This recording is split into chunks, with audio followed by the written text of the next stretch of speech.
तपाईको चाहिँ राजेन्द्र लिङ्गदेल जस्ता राष्ट्रिय प्रजातन्त्र पार्टी राप्रपा कमल थापा लिङ्गदेल जस्ता मान्छेहरू त सत्तामा जाने हो, गणतन्त्र मान्ने हो, गणतन्त्रको चाहिँ सरकारमा गएर पद खाने हो। अब प्रदेश खारेज गर्छु भनेर हिँड्ने प्रदेशको प्रमुख अस्ति भर्खर कोशी प्रदेशको प्रमुख पनि मान्ने हो। अब व्यक्तिले राजा ल्याउने होइन, जनताले राजा ल्याउने हो। जनता नै जनार्दन हुन्, जनता नै यो देशका चाहिँ के सनबाग हुन्। जनताले कुर्सीमा पुर्याथे, जनताले त्यही कुर्सीमा बसालेर खरानी बनाएर आगो लाएर पनि घिसार्न सक्छन्। जनताको अगाडि यहाँ कुनै नेताको काम लाग्दैन। त्यो आलिसान महल छन्, करोडौँका गाडी छन्, खरबौँको प्रपर्टी छ, देशमा मात्रै नभएर विदेशमा छन्। यस्तो चाहिँ मोज मस्ती राजालाई हटाएर यही मोज मस्ती गर्नको लागि त वीरेन्द्रको सन्तानलाई मारे हो नि। पाप धुरीबाट कराउँछ, सत्यको विजय हुन्छ, राजकुलको सम्मान हुन्छ। यहाँ लिङ्गदेलले ल्याएर राजा आउने होइनन्, दुर्गा प्रसाईले लिएर आउने होइनन्। तर सबै राजेन्द्र लिङ्गले, दुर्गा प्रसाई, ज्ञानेन्द्र साई, रवि लामेछाने, अब केशबहादुर विष्ट होइन, सबै चाहिने हाम्रो मनोज चाहिँ सापकोटा, अभियानकर्ता, विभिन्न सञ्चार मिडियाका व्यक्तित्व, नेतृत्व, व्यापारी, किसान, समुदाय, विद्यार्थी होइन, श्रमिक, सम्पूर्ण तह र तत्कमा रहेका व्यक्तित्व, नेतृत्व सबै र चाहिँ के भन्दा एउटा के निर्णायक आन्दोलन गर्नको लागि विदेशमा रहेका हजारौँ लाखौँ जनता पनि देश बचाउन एकपटक 2-4 दिनको लागि पनि आउनुपर्छ। तब देशमा परिवर्तन हुन्छ। छिबीकाल, मल्लकाल, अब चाहिँ गोपाल काल, अब चाहिँ राणा काल, अब चाहिँ तपाईँको चाहिँ आएर चाहिँ पञ्चायत काल, बहुदल काल, गणतन्त्र काल, यो कालको चाहिँ के भन्दा विदेशीबाट भए समर्थन भए पनि नेपाली जनताको साथबाट परिवर्तन, राजनीतिक परिवर्तन, चाहे रक्तरन्जित इतिहासबाट होस्, चाहे अब चाहिँ आन्दोलनबाट होस्, चाहे 19 जना मरेर होस्, चाहे 17,000 मरेर होस्, राजनीतिक मुद्दा र राजनीतिक परिवर्तन त जनताको साथ बिना त भएको छैन। निर्णायक सडक आन्दोलनबाट चाहिँ राष्ट्र संस्थाको स्थापना हुन्छ। पत्रकार सम्मेलन गरेर सिरपेज बुझाएर हाँसी नागार्जुन जङ्गलमा गएर एउटा बुद्धको चाहिँ के भन्छ यिनीहरूले चाहिँ दृष्टान्त चाहिँ राजाले दिएको अवस्था हेर्नु।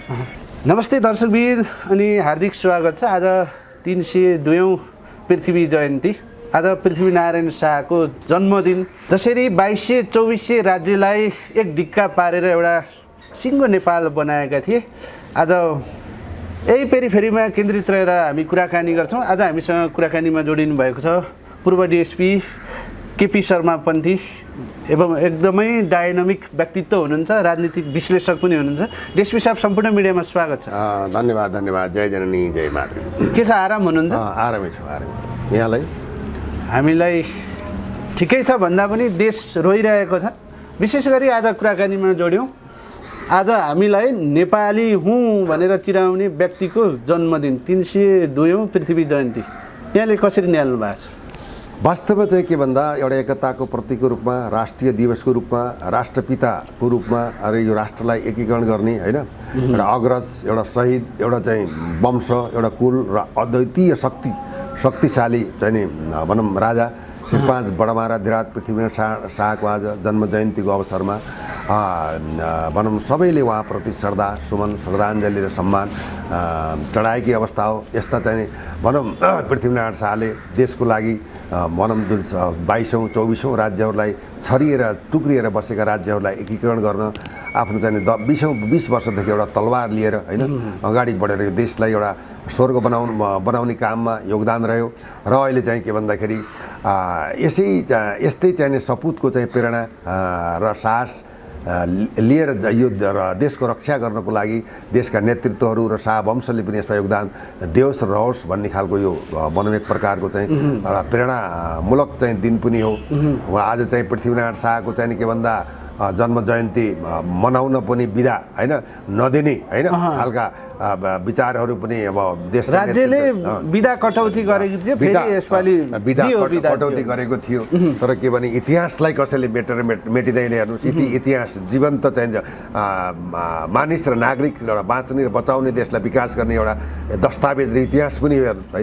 त्यसले गर्दाखेरि के भन्दा आज पृथ्वीनारायण शाहका चाहिँ ढलेका भनौँ शालिगहरू चाहिँ के भन्दा अनावरण भइरहेका छन्। होइन। देशमा चाहिँ के भन्दा राज संस्थाले गरेको चाहिँ जनता मुलुक र माटोप्रति गरेको सम्मानलाई जनताले बुझेका छन्। देशका नेतृत्वलाई सम्मान गरेर प्रजातन्त्र लोकतन्त्र गणतन्त्रको दोसाँधमा पुर्याएर सम्मान गर्दा पनि देशको विकास समृद्धि शिक्षा स्वास्थ्य घाँसबास कपास र कुनै पनि कृषिमा सुधार हुन सकेन। देशमा भएका कल कारखाना देशमा भएका भौतिक पूर्वाधारलाई यिनीहरूले के भन्दा कौडीको भावमा विदेशीलाई बेचेर आज देशलाई एकदम खोक्रो बनाएको अवस्था हो। त्यसले गर्दा यो दिनले चाहिँ सम्पूर्ण नेपालीहरूमा चाहिँ के भन्दाखेरि एउटा ऊर्जा राष्ट्रप्रति प्रेम सद्भाव समन्वय र हामी नेपाली हौँ जाउँ ल कहाँ रहौँ ल कहाँ नेपाली नरहे भन्ने अवस्थामा देश पुगेको छ। यो चाहिँ यो दिवसले जुन पृथ्वीनारायण शाहले दिएको योगदान छ उहाँप्रति हामी नतमस्तक भई श्रद्धा सुमन पनि टक्राउन चाहन्छौँ। जस्तो नि अब डिएसपी साहब जसरी अब हामी नेपाली हौँ भनेर गर्वले एउटा छाती फुलाउने बाटो बनाए, तर 3 करोड नेपालीहरूले आज दीप प्रज्वलन गर्नुपर्ने ठाउँमा केही समूहले चाहिँ पृथ्वीनारायणलाई थुक्ने कालो टिका लाउने झुट्टो इतिहास हो भन्ने उनले हाम्रा जात जातिमाथि दमन गर्ने भनेर प्रहार पनि गरिरहेका छन्। कसरी निहाल्नुहुन्छ? चौकीदारले के गर्छ? चौकीदारले के गर्छ भन्दाखेरि मालिकले चाहिँ फलानालाई भित्र पठाउनु फलानालाई नपठाउनु भनेर ढोका बन्द गर्छ होइन। त्यो यिनी के हुन् भन्दा जति चाहिँ पृथ्वीनारायण शाहलाई खाएका तस्बिर च्यात्ने बुद्धका मूर्तिहरू फोड्ने होइन थुथु र जिजुर गर्ने यी अपराधी हो। यी मानवको रूपमा दानव हुन्। यी चाहिँ के भन्दा इसाई मिसनरीबाट परिचालित डलर खाएका विदेशी शरणार्थी कतिपय विदेशी शरणार्थी पनि हुन्। यी राष्ट्रघाती पनि हुन् देशद्रोही पनि हुन्। यस्ता राष्ट्रघाती देशद्रोहीले यस्ता कुकर्म गर्दा पनि राज्यले मौनम भएर बसेको छ, कारबाही गर्न सक्दैन होइन। यो लोकतन्त्रमा छाडातन्त्रको विकास हो। न नैतिकता छ न संस्कार छ न चाहिँ अनुशासन छ न पारिवारिक मर्यादा छ न सामाजिक मान्यता छ न राष्ट्रप्रति प्रेम छ। यिनले के गरे भन्दा विदेशी चाहिँ पैसा खाएर नेपालको नै नेपाल आमाको चिरहरण पटक गर्ने र नेपाललाई नै के भन्दाखेरि एउटा विस्थापित गर्ने होइन काममा यिनी लागेका यी पात्रहरूको प्रति म धेरै विश्लेषण गर्न चाहँदैन।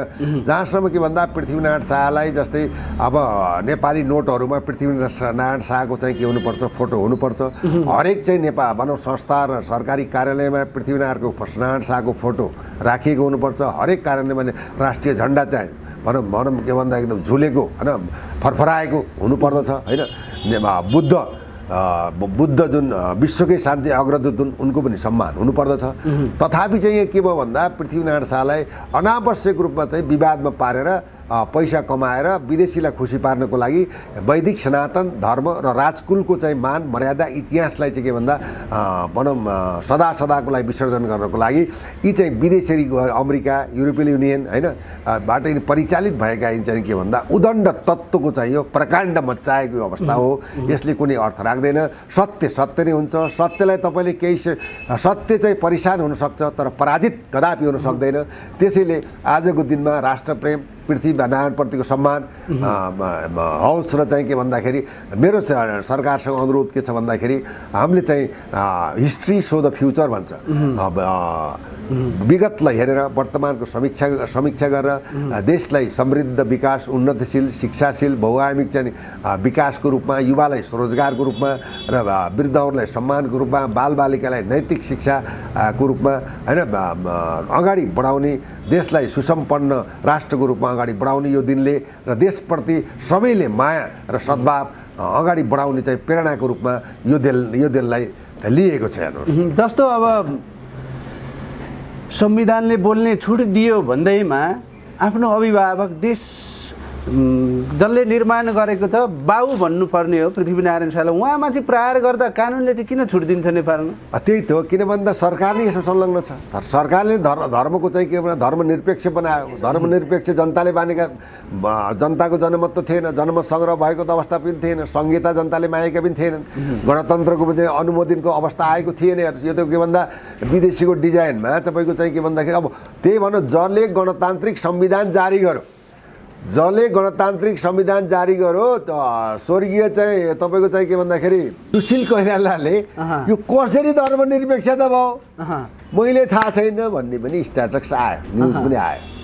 भनेपछि तपाईँ आफै बुझ्नुहोस् यिनीहरूले चाहिँ के भन्दाखेरि अब आफूले आफ्नो बाउले देखाएको बाटो नहिँडेर विदेशीको बाटो हिँड्छन् भने परधर्म दुःखदायी हुन्छ, स्वधर्म सुखदायी हुन्छ। परधर्मलाई यसले अँगालेर डलरीकरण गरे, इसाईकरण गरे। स्वधर्मलाई यिनले किन बेचे। त्यसको चाहिँ नि के भन्दा अपमानले सहेका छन्, गाली गलोज पाएकै छन्, जनताबाट तिरस्कृत भएकै छन्, पटक ठाउँमा ढुङ्गा खाएकै छन्, गाडी फटिएकै छन्, जुत्ता हानिएकै छन्, कालो मर्सो लागेकै छन्। यावत कुरा के त भन्दा यो जनताको असन्तुष्टिको चाहिँ पराकाष्ठा हो कि यिनले त अभिभावकको भूमिका खेल्न सकेन। त्यसैले अब यिनीहरूले चाहिँ के भन्दा राष्ट्रपिताको रूपमा सम्मान गर्नुपर्ने पृथ्वीनारायण शाहलाई को तस्बिर जलाउने, अब थुक्ने, छिछि दुदुर गर्ने, शालिग तोड्ने, पशु अब शालिग हटाउने, शालिग स्थानान्तरण गर्ने जुन एउटा चाहिँ खेल खेलिरहेका छन्, यो खेलको चाहिँ के भन्दाखेरि अन्तिममा चाहिँ यो खेलको चाहिँ परिणाम त्यो भनौँ यो अन्तर्गोल तिनकै टाउकोमा पर्ने निश्चित छ। जस्तो अब नेपालीहरूले चाहिँ आफ्नो प्रत्येक घरमा एउटा बाबुलाई जसरी फोटो राखिन्छ, पृथ्वीनारायण शाहको पनि फोटो राख्ने ठाउँमा अहिले यहाँ धेरैले चाहिँ के भनिरहेछन् भने यो इतिहासै झुट्टा हो, पृथ्वीनारायण शाहै थिएनन् भनेर पनि भ्रम छरिरहेछन्। अब तपाईँ के भन्छ अर्धदिन मातिएका हात्ती जस्ता भएन कि जब राँगाले रक्सी खान्छ नि त मात्ती जस्तै भएको छ। यिनीहरूलाई के थियो भन्दा यिनीहरूलाई खान पनि थिएन, लाउनु पनि थिएन, बस्ने अवस्था पनि थिएन, एक छाक खान गाह्रो थियो, एक सरो कपडा लाउनु गाह्रो थियो, एक जो जुत्ता लाउनु गाह्रो थियो। त्यो अवस्थामा जनतालाई चाहिँ नि भनौँ भ्रमजालमा परेर जनतालाई भ्रमको खेती छरेर विभिन्न खालका आश्वासन देखाएर यावत चाहिँ जति पार्टी छन् सबै पार्टी चाहिँ नि किन भन्दा दोषारोपण र हत्याबाट चाहिँ आएका पार्टी हुँदैन। आएर चाहिँ पार्टीका आएका उन्मत्त भएका साँडेले के गर्छ त यही नै कुकर्म गर्छ जुन वर्तमान समय भइरहेको छ। यो त सत्य बोल्नुपर्छ, सत्य तितो हुन्छ, अपाच्य भए पनि सत्य सत्य नै हो, सत्यलाई मार्न सकिँदैन हेर्नु, सत्यको सधैँ जित हुन्छ, ढिलो चाँडोको कुरा हो, प्रतीक्षा गर्नुपर्छ, हेर्दै जानुपर्छ। यिनले आलिसान भनौँ महल र अकुत सम्पत्ति जुन कमाएका छन् यिनको प्रायश्चित्त भनेको अनि त्यही तरिकाको दुर्गति र चाहिँ जेल जीवन र सम्पत्ति राष्ट्रियकरण नै हो, यो ध्रुव सत्य नै हो, ढिलो चाँडो हो।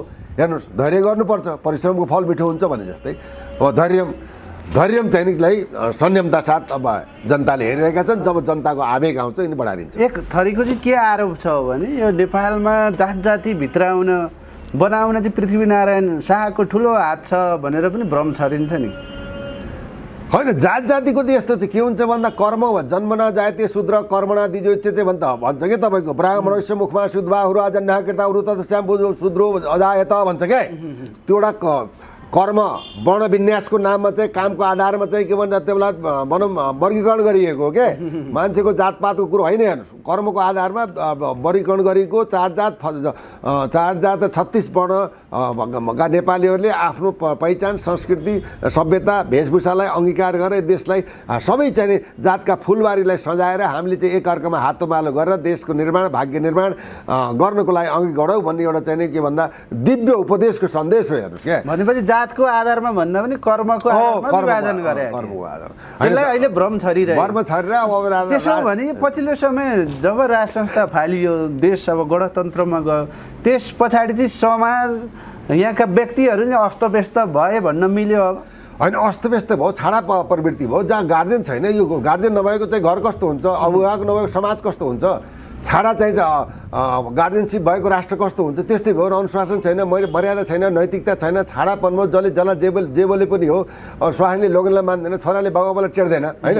समाज विचित्र छ, यत्रतर भ्रष्टाचार छ, कसरी ठग्न सकिन्छ, कसरी लुट्न सकिन्छ भनेर देखिराख्नु हुन्छ। सहकारी ठगीको चाहिँ सामन्ती पार्टीका नेतृत्व हुनेहरू आज खरबौँ चाहिँ पैसा चाहिँ सहकारी नामको नामबाट चाहिँ लुटपिट भएर सर्वसाधारण जनता के गरेर झुन्डेर मरेको अवस्था छ। अब देशको पैसा घरमा लगाएर राखेर देशलाई खाली पारेको अवस्था छ। विदेशमा लगानी गरेर कम्पनी चाहिँ भने भिल्ला खोलेर बसेकै छैन। यो त प्रत्यक्ष आएकै कुरा हो। त्यो उनीहरूले के भन्दा छाडा तन्त्रको विकास भयो, अभिभावकको सम्मान भएन। त्यसैले अभिभावकको रूपमा चाहिँ राष्ट्र संस्थालाई स्थापित हुनुपर्छ र अब अभिभावकीय मात्रै नभएर त्यो चाहिँ के भन्दा यी रबर्ट स्ट्याम्प छापको राजालाई आवश्यक छैन। एउटा जङ्गबहादुर, एउटा चाहिँ किम जोन जस्तो चाहिँ सशक्त तानाशाह नेपालमा नजन्मिकन यो चाहिँ यत्र तत्र चाहिँ भत्किएको चाहिँ पाललाई टाल्न संवैधानिक राजतन्त्रमा पनि कार्यकारी प्रमुख राजै हुनु पर्यो। कार्यकारी प्रमुख चाहिँ के हुन्छ भन्दाखेरि तपाईँको चाहिँ नि अब प्रधानमन्त्री हुन्छ, तर गाइडेड चाहियो, गाइडेड डेमोक्रेसी चाहियो। भोलि देशघात हुँदा, राष्ट्रघात हुँदा, जनताको चाहिँ मान मर्यादामा आँच आउँदा, देशको भूगोल होइन यावत कुराहरूमा चाहिँ के भन्दा त्यो क्याबिनेटले बदमासी गर्यो भने ओभर रोलिङ गर्छ। जस्तो अब तपाईँले राजा चाहिए, जस्तो अब राज संस्थै चाहिन्छ नेपालमा भन्दै गर्दा जसरी पृथ्वीनारायण शाहले 2224 राज्यलाई एक ढिक्का बनाएर नेपाल राष्ट्र बनाए, तर पछिल्लो समय जब गणतन्त्र आयो नि यसलाई त विभाजित गरेर फेरि टुक्रा टुक्रा राज्य बनाउन खोजिरहेको छ नि त। कुन राज्यमा चाहिँ राजा राख्ने भन्ने तर्क आउला नि फेरि। यस्तो हो। अब हेर्नुहोस् यो के भन्दा तपाईँको यो तासको घर हो हेर्नुहोस् है। यसमा यो हावाले भरिएको बेलुनको रूपमा चाहिँ यो भनौँ न यो प्रदेशहरू बनाइएको छ हेर्नुहोस्। यो चाहिँ के भन्दा राजा महेन्द्रले गरेको चाहिँ कुरालाई चित्त नबुझेर अब 5वटा प्रदेशमा 5वटा चाहिँ राज्य भइदिए कति राम्रो हुन्थ्यो। हिमाल पहाड तराई समेटिया थियो, त्यसलाई पनि पाच्य भएन। 77 जिल्ला 14 अञ्चल कति राम्रो हुन्थ्यो, त्यो पनि पाच्य भएन। प्रदेशमा त रूपान्तरण गरे। त्यसपछि आएर तपाईँको चाहिँ के भन्दाखेरि 77-75 जिल्ला थिए। अब महेन्द्रको यो दर्शन हो, महेन्द्रको डिजाइन हो, त्यो महेन्द्रको मार्गचित्र 77 बनाए भने यिनीहरूले के भन्दाखेरि आफूले केही पनि गर्न नसक्ने महाकाली महेन्द्र राजमार्ग किन बनाउनु, अर्को राजमार्ग बनाउनु तिमीहरूले। यहाँ त जाति र धर्मको आधारमा झन् टुक्रा टुक्रा बनाउन विखण्डन पार्न खोजिरहेको छ नि त नेपाललाई। तपाईँको चाहिँ युगोस्लाभिया, तपाईँको चाहिँ यो फिजी, अब तपाईँको चाहिँ अब यो सिक्किमीकरण र चाहिँ रुवान्डा युगान्डा जस्तै गराएर देशलाई छत विचत पारेर जनतालाई अभाव तनाव दिएर यिनका शरणार्थी बनाएर यिनकै पूजा गर्ने, यिनकै चाहिँ भक्त बनाएर अन्धभक्त भएर हामीले नि यिनलाई जता चला उतै जाने, जला भोड्दै उतै गर्ने भने यत्र तत्र मन परि डाडु पहिनो देशको आर्थिक सम्पत्ति सारा कुरा यिनीहरूले चाहिँ आफ्नो बाबुको वृता श्रीमतीको दाइजो अब चाहिँ कुनै देशले दिएको उपहार सम्झेर यिनले पैतृक सम्पत्ति भनेर यिनी राज्य यो एकदम शान्त सुन्दर विशाल हिमाल पहाड तराईबाट शान्तपूर्ण बसेको देशलाई टुक्राएर 7-8वटा विभाजित गरेर यो चाहिँ लुटतन्त्रको धन्दा मचाएर आफ्नो पार्टी पाल्नको लागि अब एजेन्डा विपरीत पनि चाहिँ के भन्दाखेरि राजनीति गरेर जनतालाई चाहिँ भ्रम पारेर यो राजनीतिक खेती सस्तो व्यापारको रूपमा अगाडि बढेका छन्। यो राजनीति, यो संस्कार, यो पात्र, यो पद्धति, यो प्रणालीबाट एक देश भन्दैन, 2 देश भन्दैन, 3 देश भन्दैन, देश सुरक्षित रहँदैन। त्यसले गर्दा अब चाहिँ वैकल्पिक शक्तिको रूपमा जनता चाहिँ रोडमा आइसकेको अवस्था पक्कै पनि हो। वैकल्पिक शक्ति भनेको फेरि पुनः राज संस्था फिर्किनु पर्यो होइन। यस्तो हो, राजतन्त्र फिर्कन पनि कस्तो हुन्छ भन्दा यहाँ कुनै राजनीति पार्टीका एजेन्डा के हुन्छ भन्दाखेरि सरकारमा पनि जाने, गणतन्त्रमा पनि मान्ने, मन्त्री पनि बन्ने, प्रदेशको प्रमुख पनि बनाउने, यावत कुरो नौटङ्कीबाटै नाटककार हुन्, धर्मलाई चाहिँ राजनीतिमा गाँसेर पैसा कमाउने तत्त्व हुन्। समग्र जनताले स्वस्फूर्त रूपमा चाहिँ अगाडि आउने अवस्था बन्छ। त्यो अवस्थाले चाहिँ देशमा परिवर्तन हुन्छ। राज संस्थालाई चाहिँ के भन्दा सम्मान नगरेसम्म अन्य विकल्प छैन, यो भविष्यवाणी। तर अब जनताले अहिले राज संस्था खोजिरहेछन्, जसले पहिला राज संस्थाको विरुद्धमा ढुङ्गामुढा गरे, नारा पनि लगाए होइन। देशमा चरम व्यथिति भ्रष्टाचार छ, सबै बेरोजगारी पनि छन्, तर राजा चाहिँ बोल्दैनन्, बरु मन्दिर मात्रै धाउँछन् भनेपछि राजा पनि अब गेरु वस्त्र लाएर साधु सन्त मात्रै भयो हुन्छ भन्ने आकलन आइसक्यो नि जनताहरूको। फेरि त्यो गलत हो। हेर्नुहोस्, साधु सन्तले जति गेरु वस्त्र लाएछन्, धर्मको रक्षा गर्छु भनेका छन्, तिनले नै यो धर्मलाई समाप्त पारे। पहिलो कुरो बुझ्नु। दोस्रो कुरो, राजाले पनि ठिकै छ, हामीले प्रतीक्षा गरेकै छौँ, जनताले चाहेमा नेतृत्व लिन तयार छौँ। जबसम्म जनताले चाहँदैनन् तबसम्म हामी प्रतीक्षा गर्छौँ भनेर त राजाबाट भनेको कुरा। राजाले राजनीति थोरै गर्ने हो, राजाले थोरै पार्टी खोल्ने हो। तपाईँको चाहिँ राजेन्द्र लिङ्गदेल जस्ता राष्ट्रिय प्रजातन्त्र पार्टी राप्रपा कमल थापा लिङ्गदेल जस्ता मान्छेहरू त सत्तामा जाने हो, गणतन्त्र मान्ने हो, गणतन्त्रको चाहिँ सरकारमा गएर पद खाने हो। अब प्रदेश खारेज गर्छु भनेर हिँड्ने, प्रदेशको प्रमुख अस्ति भर्खर कोशी प्रदेशको प्रमुख पनि मान्ने हो। लिङ्गदेलले त अहिले राजाको ठेक्का लिएका छन् मार्केटमा, के का हात स्थानीय सङ्घीय निर्वाचनमा कति हो, 4.5% पनि भोट आएन। किन आएन भने यिनीहरूको चाहिँ कर्म को परिस्थिति पनि देखिया छ नि। तर रहेको कुरो के भन्दा पार्टीको झन्डा अब जनताहरूलाई गनाइसक्यो। मौका पाए ओलीको दौराको फेरो समातेर मन्त्री पड्काउने, प्रदेश 1मा अघि खुलाइसक्नुभयो, सभामुख पनि बनाउने लिङ्गदेन, अनि फेरि राजाको नारा लिएर हिँड्ने भनेपछि जनताहरूले पत्ताइदियो। तपाईँ खाने होइन, उहाँको अहिले तत्काल विरोध चाहिँ नगरौँ। उहाँले गरेका राष्ट्रपति गरेको सद्भाव, माया, प्रेम, सम्मान, इज्जत, प्रतिष्ठा, राजनीतिक निष्ठा, आमा भ्रष्टाचार गरेर खानु, आमाको चाहिँ रगत खानु हो भन्ने चाहिँ स्लोगन यावत कुराहरूलाई बिस्तारै विस्तृत गर्दै जाउँला। यदि राजेन्द्र लिङ्गदेलले देशमा राज संस्था, शक्तिशाली राज संस्थालाई स्थापना गर्न खोजेका हुन् भने सर्वप्रथम प्रदेश र सङ्घमा रहेका यी चाहिँ सांसदहरूले राजीनामा दिएर जनतासहित रोडमा आएर दुर्गा प्रसाईसँग समन्वय गरेर अगाडि नबढेसम्म राजेन्द्र लिङ्गदेलले राजा ल्याउने होइन। राजेन्द्र लिङ्गदेलले के भन्दाखेरि आफ्नो एजेन्डा विपरीत सत्ताभोगी भएको हुनाले जनताको नजरमा उनको प्रतिष्ठा कम भएको अवस्था छ। त्यसैले साँच्चै राष्ट्र संस्थालाई स्थापना गर्ने हो, वैदिक सनातन धर्मलाई स्थापित गर्ने हो, यो मुलुकलाई एउटा हिन्दू राष्ट्रको रूपमा विश्वमाझ परिचय गराउने हो भने छातीमा हात राखेर संसद पदबाट राजीनामा दिएर सबै चाहिँ रोडमा आएर एकबद्ध भएर अगाडि जबसम्म बढ्दैन तबसम्म यो राजनीतिक व्यवहार हो, यो राजनीतिक निष्ठा पनि होइन, आस्था पनि होइन, राजनीति राजालाई ल्याउने चाहिँ रणनीति पनि होइन, केवल यो चाहिँ माई खाने कमाई खाने भाँडोको रूपमा लिइने छ। जनताले त्यही अनुसार यी पार्टीहरूलाई समर्थन र बहिष्कार पनि गर्नेछन्। यो राजेन्द्र लिङ्गदेललाई खबरदारी, चुनौती, सुझाव, संश्लेषण पनि हेर्नुहोस्। तपाईँले कमाई खाने भाँडो भनेर जसरी जोड्नु पनि, जसरी पछिल्लो समय राजाबारी भएर राजाको ठेक्का लिएर कोही सडकमा छन्, कोही संसदमा छन्, जस्तोहरू हो लिङ्गदेन, केशरबहादुर बिष्ट, दुर्गा प्रसाई, यिनीहरूले त एउटा कमाई खाने भाँडो बनाएका हुन्। यिनीहरूबाट राष्ट्र संस्था आउँदैन 1, 2, 3 भनेर जनताहरूले आकलन गरिसके। तपाईँ कस्तो कुरो भन्नुहुन्छ? केशरबहादुर बिष्टले ल्याएर राष्ट्र संस्था आउने हो? राजेन्द्र लिङ्गदेनले ल्याएर आउने हो? कमाई खाने भाँडो कमल थापाले बनाइरहेको लिएर आउने हो? कमल थापाले राजाको पछाडिमा पिठ्ठुमा चक्कु हाने होइन? महाधिवेशनमा हार्दैखेरि मुनि त गणतन्त्र गीताको कसम खाएर म चाहिँ राष्ट्र संस्था र आफ्नो एजेन्डा छोड्छु भने होइन। अहिले के कारणले चाहिँ नि समायोजित हुनु पर्यो? व्यक्तिले ल्याउने हो राजा? कति बुझ्नु भयो? पार्टीले ल्याउने हो राजा? राजा ल्याउने हो, पार्टीबाट ल्याउने हो त प्रचण्डले ल्याउँछ। किन ल्याउँछ भन्दाखेरि उनले त हलेरी काण्डमा तपाईँको चाहिँ दौरा सुरुवाल लाएर प्रधानमन्त्री बनिसकेका थिए। दुर्भाग्यवश चाहिँ अन्तर्राष्ट्रिय जगत र राजाको अभिव्यक्तिबाट चाहिँ त्यो मिसन बिग्रियो, बुझ्नु नै। यदि चाह्यो भने त अब चाहिँ के भन्दा एउटा पार्टीमा माओवादी प्रचण्डले जति अपराध गरेका छन् त्यसको आम माफी संविधानले दिएर हुँदै, राजाले आम माफी दिए त सर्वमान्य हुन्छ, अन्तर्राष्ट्रिय एउटा के हुन्छ विधि विधानसहित समर्थन हुन्छ। त्यसैले उनले गल्ती गरेकै छन्, 5000 को चाहिँ मारेको भनेकै छन् भन्ने खालको चाहिँ यस्ता खालका चाहिँ अनर्गल कुराहरू गरेर अब व्यक्तिले राजा ल्याउने होइन, जनताले राजा ल्याउने हो। जनता नै जनार्दन हुन्, जनता नै यो देशका चाहिँ के सन्भाग हुन्। जनताले कुर्सीमा पुर्याएको थिए, जनताले त्यही कुर्सीमा बसालेर खरानी बनाएर आगो लाएर पनि खिसार्न सक्छन्। जनताको अगाडि यहाँ कुनै नेताको काम लाग्दैन। जनताले नेता बनाएको, नेताले जनता बनाएको होइन। यो देशको चाहिँ विकास समृद्धि चाहिँ यो देशलाई नेपाल बनाउने राजा पृथ्वीनारायण शाह हुन्। देशको विकास र उन्नति 10 वर्षमा बहुआयामिक चाहिँ कोल्टो फेर विकासको दाँजोमा चाहिँ विश्व पुर्याउने राजा महेन्द्र हुन्। यिनको इतिहास बोल्न मिल्छ? अब व्यक्तिले राजा ल्याउने होइन, यहाँ देशको चाहिँ सर्वशक्तिमान जनताले रोडमा आएर राजालाई सम्मान गर्ने अहिले समय हो र यो आवश्यकता हो। होइन भने मुलुक रहँदैन भन्ने हाम्रो विश्लेषण पनि हेर्नु। यी धेरैले बार एउटै क्वेसन पनि गरिरहेछन्, मुर्दा भएर आर्यघाट पुगिसकेको राष्ट्र संस्था के फिर्केला, यो सम्भव छ भन्ने तर्क पनि आउँछ नि फेरि।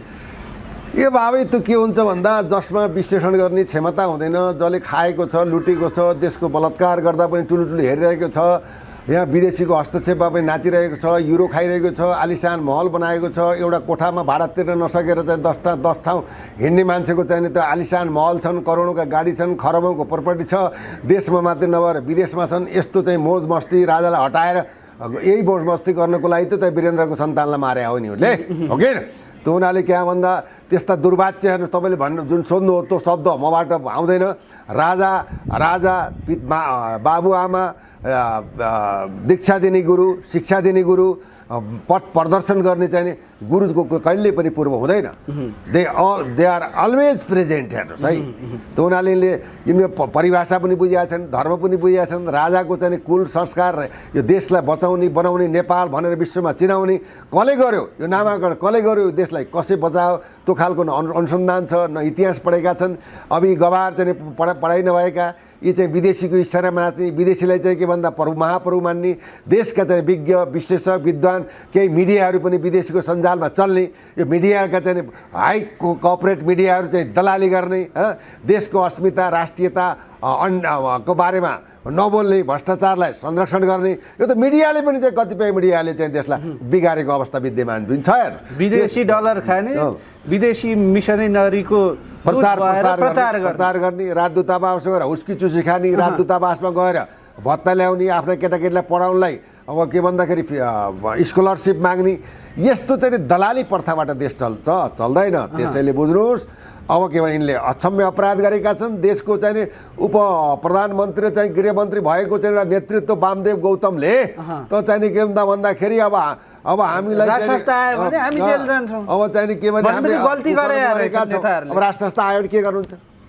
राष्ट्र संस्था हाम्रो राजाले शासन चलाउँछ हामी सबै जेल जान्छौँ भन्नुको अर्थ के? गल्ती गरेका छन् भन्ने महसुस त्यसैले भनिन्छ पाप धुरीबाट कराउँछ, सत्यको विजय हुन्छ, राजकुलको सम्मान हुन्छ। यहाँ लिङदेलले ल्याएर राजा आउने होइनन्, दुर्गा प्रसाईले लिएर आउने होइनन्, तर सबै राजेन्द्र लिङले, दुर्गा प्रसाई, ज्ञानेन्द्र साई, रवि लामेछाने, अब केशबहादुर विष्ट होइन, सबै चाहिँ हाम्रो मनोज चाहिँ सापकोटा, अभियानकर्ता, विभिन्न सञ्चार मिडियाका व्यक्तित्व, नेतृत्व, व्यापारी, किसान, समुदाय, विद्यार्थी होइन, श्रमिक, सम्पूर्ण तह र तत्कमा रहेका व्यक्तित्व, नेतृत्व सबै र चाहिँ के भन्दा एउटा निर्णायक आन्दोलन गर्नको लागि विदेशमा रहेका हजारौँ लाखौँ जनता पनि देश बचाउन एकपटक 2-4 दिनको लागि पनि आउनुपर्छ। तब देशमा परिवर्तन हुन्छ, विकास हुन्छ, अनुशासन हुन्छ। यो देश बनाउने, यो देशलाई विश्वमा चिनाउने यहाँ वैज्ञानिक जन्मेका छन्, शिक्षाविद जन्मेका छन्, काया पल्टाएर देशलाई विकास गर्ने चाहिँ नेताहरू, व्यक्तित्वहरू, विद्वानहरू, आविष्कारकहरू, वैज्ञानिकहरू यहाँ आइसकेका छन्। खोइ उनको मान्यता। तर तपाईँले देश पिसाब जस्तो लिङदेन, दुर्गा प्रसाई, केशरबहादुर विष्टले चाहेर मात्रै राष्ट्र संस्था आउँदैन भनेर जसरी जनतालाई जाग्न आह्वान गर्दै हुनुहुन्छ नि, तर जनता जाग्दैमा पनि राष्ट्र संस्था फिर्किँदैन।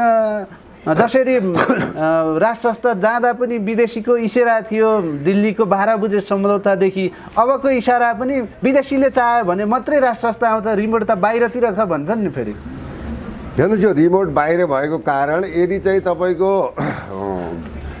राजालाई राजा बन्नु थियो भने यति समय कुर्नु पर्ने पनि थिएन। विदेशीहरूले राजालाई एउटा कठपुतलीको रूपमा सिंहासनमा राख्ने र देशको चाहिँ तपाईँको के भन्दा शान्ति सुरक्षा को सवालमा चाहिँ र परराष्ट्र नीति चाहिँ विदेशीको हातमा हुने। नेपालको सरकार र नेपालको राजा चाहिँ नि एउटा चाहिँ खोपीको देवता बनेर बस्ने होइन, तिब्बतीयन राजाको हिसाबमा हो भने यो तपाईँको चाहिँ यति वर्ष कुर्नुपर्ने थिएन। तर राजामा, राज संस्थामा, राजकुलमा राष्ट्र, मुलुक, माटोप्रति, राष्ट्रियताप्रति जति संवेदनशीलता छ, जति माया छ, जति राष्ट्रभक्ति छ, अरूमा प्राय कम छ। यो ध्रुव सत्य कुरो। त्यो हुनाले राजाले के भन्दा जबसम्म जनताले चाहँदैन, जनताले चाहिँ नि मलाई चाहिँ राजा बनेर नेतृत्व गरेर हाम्रो सुरक्षा गर, अब राजकुल भनेर चाहिँ नि जबसम्म जनता नै चाहिँ जागरुक बन्दैनन् तबसम्म म चाहिँ प्रतीक्षा गरिरहन्छु, जति गर्नुपर्ने गर्छु भनेर भनेकै अवस्था छ 5 ज्ञानेन्द्रबाट। त्यसैले के छ भन्दाखेरि आज आउँदैन भन्ने कुरो होइन नि। तपाईँको चाहिँ साग भनौँ त लिच्छवीकाल, मल्लकाल, अब चाहिँ नि गोपाल काल, अब चाहिँ राणा काल, अब चाहिँ तपाईँको चाहिँ आएर चाहिँ पञ्चायत काल, बहुदल काल, गणतन्त्र काल, यो कालको चाहिँ नि के भन्दा विदेशीबाट भए समर्थन भए पनि नेपाली जनताको साथबाट परिवर्तन, राजनीतिक परिवर्तन, चाहे रक्तरन्जित इतिहासबाट होस्, चाहे अब चाहिँ आन्दोलनबाट होस्, चाहे 19 जना मरेर होस्, चाहे 17,000 मरेर होस्, राजनीतिक मुद्दा र राजनीतिक परिवर्तन त जनताको साथ बिना त भएको छैन। त्यसैले के भन्दा यही मैले तपाईँलाई उदाहरण दिएँ, यही उदाहरण बमोजिम निर्णायक सडक आन्दोलनबाट चाहिँ राष्ट्र संस्थाको स्थापना हुन्छ। जस्तो अब यो चाहिँ ध्रुव सत्य पनि हो, अहिले देशलाई चाहेको आवश्यकता पनि हो। हेर्नु जस्तो अब 62-63 को एउटा सामान्य आन्दोलन नै भनौँ, यदि राजाले चाहेका थिए भने लाखौँ मान्छेहरू पनि मार्थे। जस्तो अब सिरियामा हेर्नुहोस् 9-10 लाख जनताहरू मर्दा देश पुरै खरानीमय हुँदा पनि त्यहाँका शासकले राजगद्दी छोडेका छैनन्। यदि राजाले चाहेका थिए भने यहाँ लाखौँ मान्छे मार्थे होला, तर राजा भनेको होइन एउटा शान्तिका दूत हुन्, रगतको होली खेल्न चाहँदैनन्। जनताको नासो जनतालाई नै दिन्छु भनेर हिँडेका राजा पछिल्लो समय देशकै गलपासो भयो भनेपछि राजाले राजगद्दी छोड्नु पनि गम्भीर त्रुटि गरेछन् भन्ने छ नि त अहिले। त्रुटि यस्तो हेर्नुहोस्, अब राजा वीरेन्द्रको पालामा 57 साल कतिखेर हो तपाईँको होलेरी एउटा काण्ड भएको थियो। त्यो होलेरीलाई चाहिँ नेपाली होइन तत्कालीन शाही सेनाले घेरेको अवस्था थियो। युनाइटेड भनौँ सेक्युरिटी थियो, सशस्त्र नेपाल प्रहरी नेपाली सेनाले घेरेपछि त्यहाँ प्रचण्ड, बाबुराम, रामबहादुर बादल, शक्ति बस्नेत जति शीर्षस्थ नेतृत्व थियो नि सारा घेराबन्दीबाट त्यहाँ इन्काउन्टर हुन्थ्यो हेर्नुहोस्। त्यो बेला गिरिजाप्रसाद कोइराला प्रधानमन्त्री हुनुहुन्थ्यो। त्यतिखेर अपरेसन गर्ने बेलामा अब चाहिँ कुरा आइसकेपछि श्रीपाँच वीरेन्द्र, स्वर्गीय वीरेन्द्र चाहिँ राजाबाट के चाहिँ बनाउन आदेश भयो भने हुँदैन, मार्नु हुँदैन, त्यो काम कम ब्याक भनेर चाहिँ त्यतिखेर राजाले तिनीहरूलाई बचाएको अवस्था, चाहे आतङ्ककारी हुन्, चाहे जस्ता हुन्, चाहे नेता हुन्, चाहे हुन्, सबै मेरा चाहिँ प्रजा हुन्, त्यसैले उनीहरूलाई मार्नुहुन्न भन्दा राजाले संरक्षित गरेर ज्यानको बकस दिएको अवस्था इतिहास साक्षी छ है। यसै गरी चाहिँ तपाईँको 2000 चाहिँ नि अब भनौँ न अब यो 63 सालको चाहिँ नि जुन एउटा आन्दोलन भयो 62-63 को आन्दोलनमा चाहिँ के भन्दा सायद 18-19 जना चाहिँ मान्छेहरू चाहिँ मरेको अवस्था थियो। अब तपाईँले सिरियाकै दिन हो, सिरियामा धन्दै 9,75,000 मान्छे मरेर पनि राजगद्दी छोडेको अवस्था पनि थियो। तब राजाले चाहिँ के भन्दा अब त्यो आफ्नो अब त्यसलाई के भन्दा विघटन गरेको संसदलाई हेर्नुहोस् है राजाले बिउताए। त्यही बिउताएको चाहिँ संसदबाट भनौँ त्यो 2063 को आन्तरिक संविधानमा पनि गणतन्त्र, राष्ट्र संस्था, यी धर्मका कुराहरू केही पनि थिएन है। यिनीहरूले 12 बुँदे सम्झौता, 5 बुँदे सम्झौता, अब चाहिँ 7 दल र चाहिँ राजाको समेत कमिटमेन्ट भएको भन्यो दिल्लीमा 5 बुँदे सम्झौता त राजालाई अन्याय गरेर धोका दिएको अवस्था पनि आएको छ होइन। राजाले के भन्दा जनता मर्नु हुँदैन, ठिकै छ, अब चाहिँ यिनीहरू विकास परिवर्तन राम्रो गर्छन् भने ठिकै छ भनेर राजाले हाँसी चाहिँ के भन्छ त्यतिखेर त अहिलेका राजा भनौँ सेनापति थिए नि त, सेना पनि उनको कमान्डमा थियो भने ल राज्य नछोडौँ भनेर 200-400 मान्छे माथि चाहिँ गोली वर्षा भयो, त्यो यो सत्ता नै जाने थिएन। तर के भने जनता मारेर राज गर्नु अपराध हो भन्ने सम्झेर पत्रकार सम्मेलन गरेर सिरपेज बुझाएर हाँसी नागार्जुन जङ्गलमा गएर एउटा बुद्धको चाहिँ के भन्दा यिनीहरूले चाहिँ दृष्टान्त चाहिँ राजाले दिएको अवस्था हो। यसमा त चाहिँ के भन्दा चाहेको भए अनेक मान्छेहरू मर्न सक्थे, सारा शक्ति उनको स्थानमा थियो भनेपछि त्यो एउटा तपस्वीमय राजाको रूपमा पनि यिनी अगाडि बढेको अवस्था छ। त्यही भएर चाहिँ ज्ञानेन्द्रलाई चाहिँ सत्ताको लोभ होइन, उनी अब भनौँ विश्वकै धनाढ्यमा चाहिँ उनी सूचीकृत भएका राजा हुन्। उनलाई धन सम्पत्ति लोभ कमाउनु छैन, तर देशप्रति मायाको भएको हुनाले यो देशलाई बचाउनको लागि अब चाहिँ के भन्दा राजाको चाहिँ महसुस चाहिँ जनताले गरेको, उनी विभिन्न चाहिँ नागरिक अभिनन्दनमा दर्शन भेटमा जनसागरले चाहिँ ओहिरोले घेरेको देख्दाखेरि अब के छ भन्दा देशमा राजालाई राजगद्दी होइन देश बचाउनको लागि राजा चाहिएको भन्ने वर्तमान चाहिँ नि अवस्था यिनी गणतान्त्रिक चाहिँ पात्रहरूले देखाएको पक्कै पनि हो। हेर्नुहोस् देशप्रतिको माया अथाह छ। यदि चाहेको थिए भने अफगानिस्तानको घानीले हेलिकप्टरमा पैसा हालेर विदेश भागे, श्रीलङ्काको राजा पक्ष पनि पैसा हालेर भागे, तर ज्ञानेन्द्र नेपालमै बसे। यदि राजाले गलत गरेका थिए अथवा कुनै घटनाक्रममा संलग्न थिए, अकुत सम्पत्ति कमाएका थिए, जनतालाई दमन गरेका थिए, अब चाहिँ त्यो बेलामा युनिफाइड कमान्डमा राजा त चाहिँ कमान्ड गरेर जाने कुरो होइन। त्यो बेला सेनाले कतिपय जनताहरूलाई अभद्र व्यवहार गरेका कुराहरू पनि आए। त्यो त के भन्दा तत्कालीन कमान्डर त्यो त सेनाले जिम्मा लिने कुरा हो नि, सुरक्षा फौजले जिम्मा लिने कुरा हो नि। 1200 सेनाले घेरेको छ भन्ने तर्क आउँछ नारायण हिटीमा है। अब तपाईँको 4000 सेनाको चाहिँ निगरानी सेना तैचुक मैचुक भएको हुनाले के भन्दा अब राजाले चाहिँ कुनै फिल्डमा जाने त होइन। राजाले चाहिँ के भन्दा शासनकालमा कु गरिसकेपछि चाहिँ जनतालाई दमन गरे, यहाँ गरे त्यहाँ गरे भन्ने कुरा भएन। तर त्यो त कमान्डरले बुझ्नु पऱ्यो नि, सेनाले तत्कालीन सेनापतिले बुझ्नु पऱ्यो, घटनामा चाहिँ खटिएको चाहिँ कमान्डरले बुझ्नु पऱ्यो नि। त राजाको दोष दिएको कुरो सोच कानुन छ, नियम छ, कानुन नियम भन्दा पनि तपाईँसँग विवेक छ कि छैन? त्यो विवेक पनि एक प्रकारको दैविक कानुन हो, तपाईँको जजमेन्ट हो होइन। न्यायाधीशले पनि त के भन्दा विवेक प्रमाणलाई आधार लिए तापनि कतिपय अवस्था विवेकको प्रयोग गर्नुपर्ने अवस्था भन्छ नि त।